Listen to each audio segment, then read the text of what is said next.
A very good afternoon, ladies and gentlemen. My name is Raza Abbas, and it is indeed an honor and a privilege to have the 17th career conversation on maximizing career guidance and career development. Today, we are very honored to have a distinguished guest from Latvia, Miss Ilze, and she works with the Euroguidance Network. Please welcome her to the show. Thank you very much, Raza.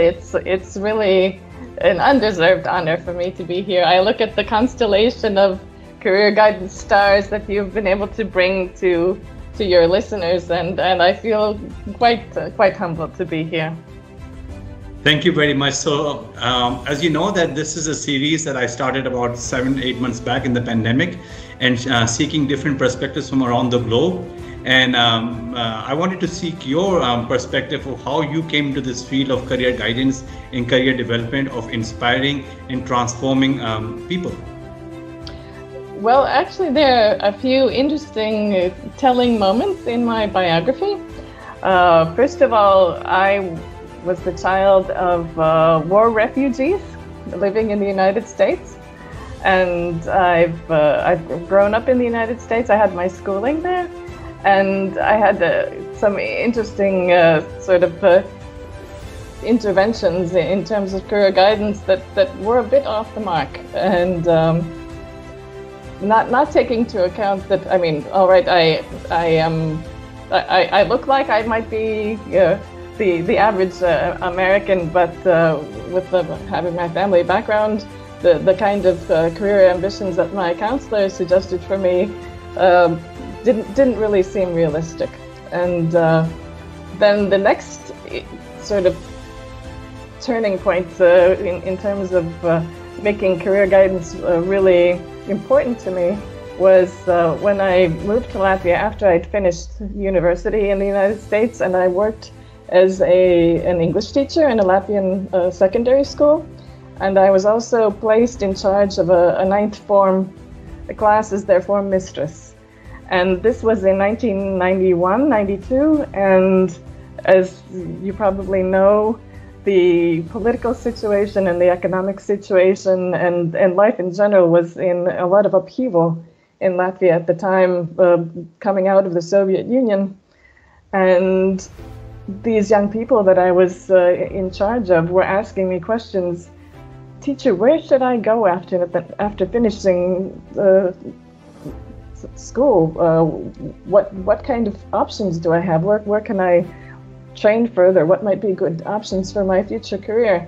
And it was such, I mean, the era was in so much upheaval that it was very frustrating, and there were also no good career resources in terms of knowing information about schools and labor market information and all that sort of thing. So that was, it really brought home how important that kind of information and that kind of support is to young people when they're thinking about what they're going to make of their lives. And through various processes, I wound up in 2007 working for the Euroguidance Network. And I owe a debt of gratitude to my Czech Euroguidance colleagues who organized this wonderful blended learning course in cooperation with the University of Stockholm. And I had, as a new Euroguidance member, I had the opportunity to learn about Peavy's socio-dynamic counseling and Amundson's active engagement and a lot of different other interesting methods. And that it really opened up a world for me. And I wanted to be a part of that, to develop that, and to bring more tools and information and capacity to people who are working with these important questions of future planning. Wonderful. Thank you for sharing a very holistic background on how you came into this profession. And you talked about the Euroguidance Network. For the viewers, can you kindly share a brief summary of what the Euroguidance Network, what are their objectives, what is the scope of work, what are the current projects so people who can be more inclined towards this network? So this is a policy network which is supported by the European Commission under the Erasmus Plus program and also by national government funding. and it's a network in the EU and the EEA countries, and also some partner countries.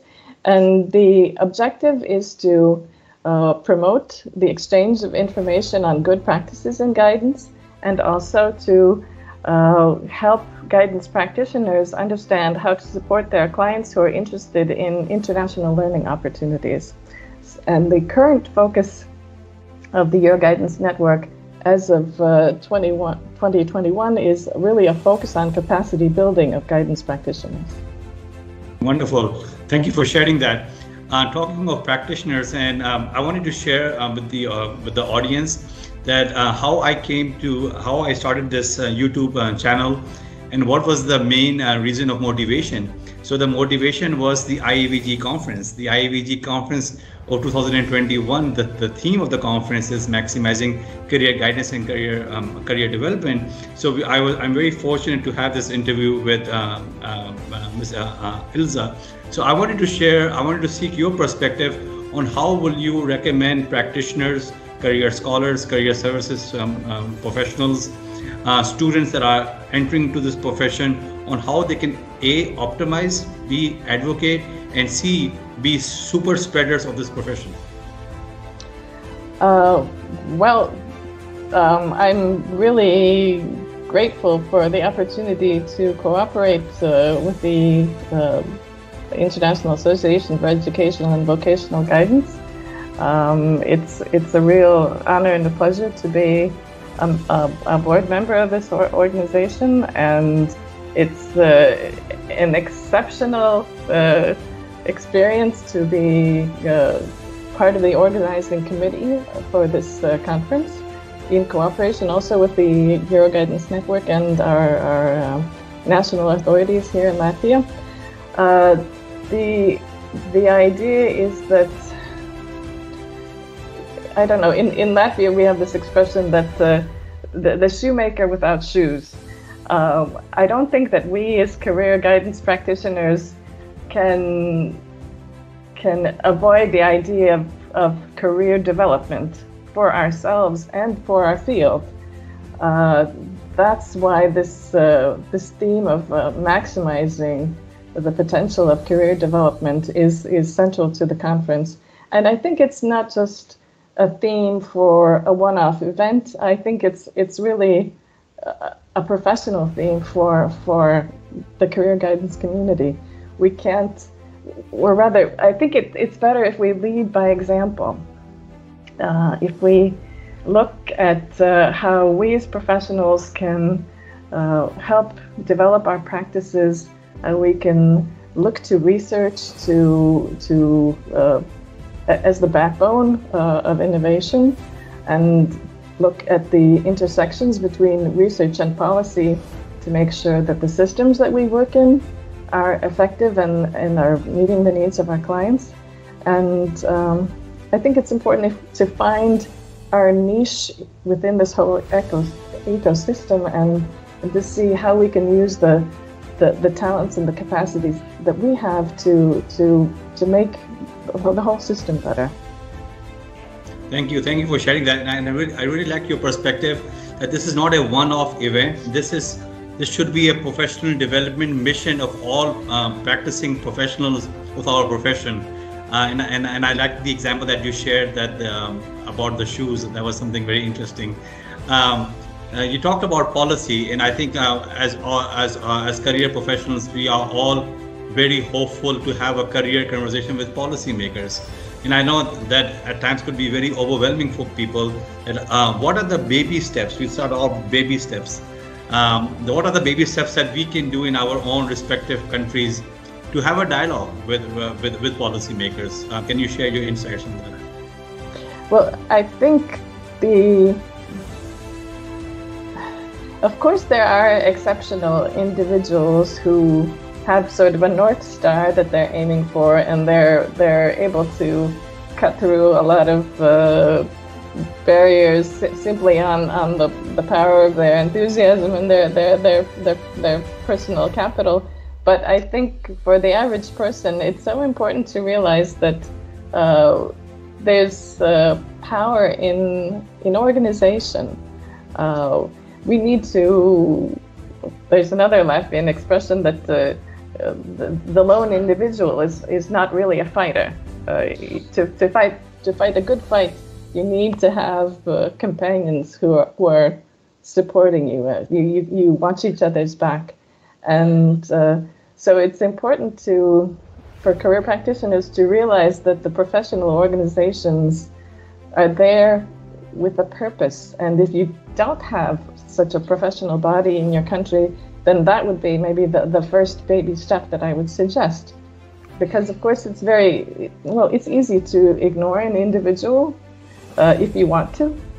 If you are at a policy level, you can say, well, are you really representing a constituency? Are you representing the needs of a wider community, or is it just your personal opinion that you're bringing to us? But if you are together as an association, that gives your opinions weight and credibility. So I think organizing in the professional community, that's like a first step to addressing politicians. Excellent. I like this perspective that it's very doable. It's not like rocket science. The emerging countries, I will highly recommend that this is a great strategy and a great tip that would develop a professional association of career guidance and career development in your respective country. A, that will increase your credibility. B, that will link you to the current associations with IAEVG and other global associations, NCTA, APCDA, that will give you more credibility. And C, it will have a collective effort as compared to an individual effort. So great perspective on that. I wanted to share that, in this pandemic, sadly, not many people have the access of digital learning. I mean, we are very privileged to have this MS Teams session that is going on, but not many people, especially the vulnerable communities, they don't have these opportunities. So how can we increase access to people that really need it more than the people that are more deserving of it? I guess it is a twofold question. I'm not an expert on statistics in terms of communication technologies, but I do believe that mobile phones are becoming a much more common occurrence than ever before, and that if everybody will not have a personal computer, then more likely than not there will be phone access of some sort. So I think that also, I mean, what you need to do is take into account the specifics of the vulnerable community nearest to you, because this concept of vulnerability is very different depending on the socioeconomic situation in a country, in a region. So I think it's important to look at the situation of the vulnerable group and to meet them where they are, in the means of communication you use, perhaps even in the concepts and the terms that you use to address these issues of career development. I know that even though Latvia is a part of the European Union since 2004, there are a lot of people who have this sort of skeptical reaction, I guess, to the term career, because it's had these negative connotations in the popular culture, sort of related maybe even earlier to the Communist Party, you're making a career by doing things that aren't necessarily very upright or upstanding.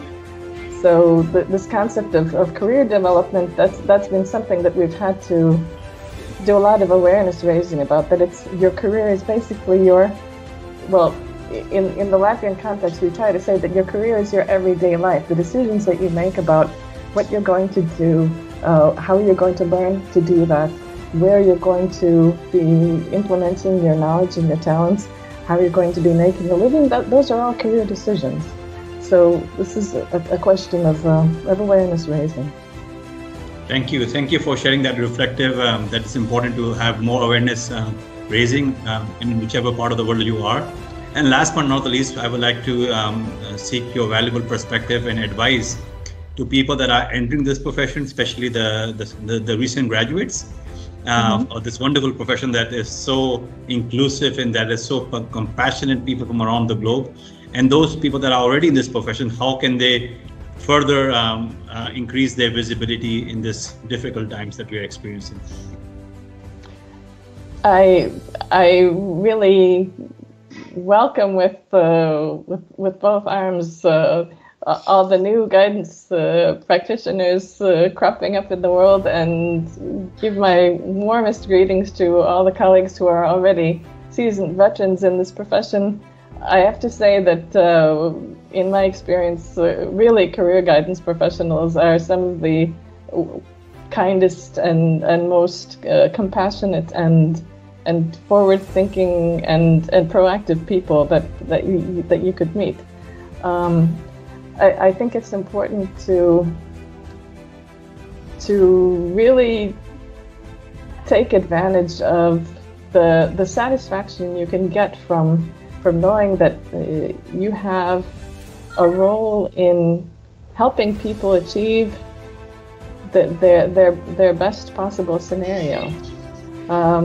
There are a lot of people who you might meet who have these sort of ingrained prejudices against certain activities. They might have been downtrodden and made to feel like they're not valuable or worthy or capable. But through career conversations, it's possible to make people see their resources and their possible avenues for action and for change. And I think that's really powerful. Thank you for those very wonderful words of inspiration and of hope that, we as a careers community, we provide the best possible scenario. I think that is so uplifting for everyone that are listening to you around the globe. So thank you very much for your time. I hope this was a wonderful experience, and I wish you all the best for the IAEVG conference. Looking forward presenting virtually. Thank you, and I hope to see not just you, but many, and if not all of your listeners. Welcome. Thank you.